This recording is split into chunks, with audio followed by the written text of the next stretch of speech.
Well, we're all facing the unknown right now, under piles of stress, wondering what's going to happen next. But do you find your relationships are suffering in the pandemic right now as well? Have you lost touch with loved ones and friends because of the pandemic? I know I have. Well, with us this morning, mental toughness expert and former Marine, Eric Rittmeyer. He's giving us some tips on how to fix our relationships post-pandemic. Good morning, Eric. How are you doing this morning? Michelle, I'm wonderful. Thank you for having me.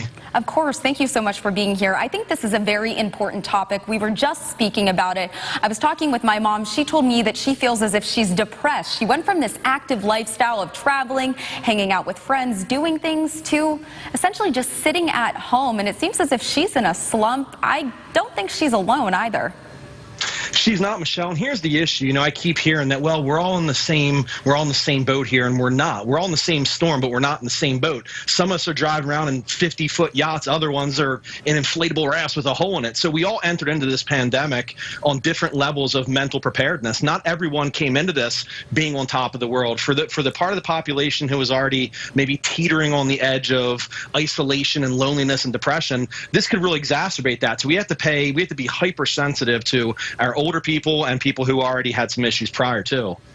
And right now you are discussing mental toughness in times of a crisis. We are definitely in a crisis. However, you are encouraging people to stay optimistic, but it all has to do with your mind, right?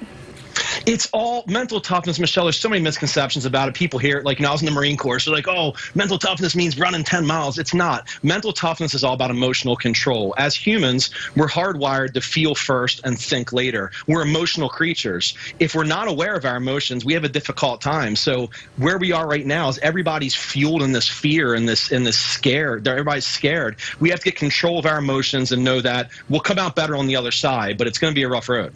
So, Eric, how do we control our emotions and get through this crisis? Alcohol helps. Yeah, alcohol helps, Michelle. Vodka is my preference.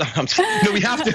I'll talk to you later about that one, Eric. Are we going to air? I thought we were on air. No, it's understanding, and it's knowing, and it's acknowledging the fact that we cannot stop the emotion. What we feel is okay 100% of the time. It's how we respond to what we feel. Emotions should not be suppressed. We just have to figure out how to express them. We're not taught this in school. We're not taught how to express them. We're just taught to memorize and regurgitate. We go out into the workforce. Somebody says something we don't like, we fly off the deep end. I call being drunk in emotion. We have to get control of them and know that it's okay to be happy, sad, fearful, angry, shameful. It's just getting control of it.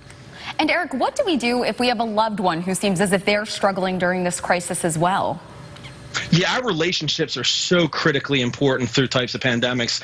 Our country as a whole, we've been through big issues. You know, September 11th, this is really the equivalent to a September 11th type thing for our kids as far as how afraid they are. It's relying on those relationships. There have been so many studies that have been done that people just knowing they have somebody they can rely on, just the perception of knowing that they have somebody they could call or they could email or text message has huge health benefits, mental health benefits. It's really making certain that we rely on our family and our friends to get us through.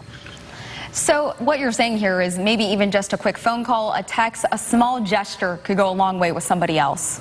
100%. You have no idea what someone's going through. You know, I'm such a big fan of this. Even prior to this pandemic, we live in this outrage culture right now where we automatically assume the worst intentions in people. We're all hardwired the same exact way, Michelle. We're just different variations of the same core psychological blueprint. We want love. We want compassion. We want empathy. We want people who care about us. Let's just get back to Hakuna Matata. No worries. Let's do some Lion King and just get back to loving our neighbors again. It's what we want to do. Eric, that sounds like the dream right now, but definitely some good advice there. I think we all just need to be spreading the love right now. Any gesture of kindness, I think, can make a big difference. Totally agree. I absolutely agree with you. Let's get back to loving our neighbors. It's what we want to do. Let's just love each other. Nobody hates each other. Some great advice there, Eric. Thank you so much for being with us this morning. Michelle, thank you for having me. Of course. Well, the virus now making